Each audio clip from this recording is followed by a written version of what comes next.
Hi RV owners, Winston here. As a full-time RVing dog, I can tell you that when it comes to purchasing a new or used RV, it will need an RV safety inspection.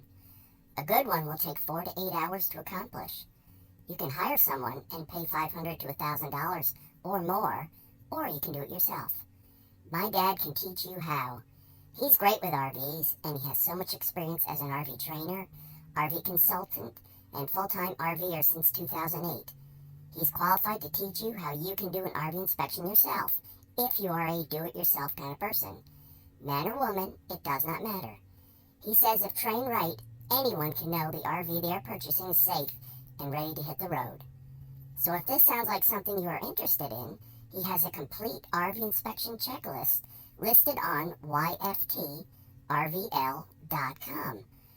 Under the RV inspection area of the website, there's a link to an article that talks about inspecting an RV for yourself using Dad's free RV inspection checklist. If you own an RV, you may want to give it a thorough going over using the free RV inspection checklist to be sure everything is okay. So, check it out.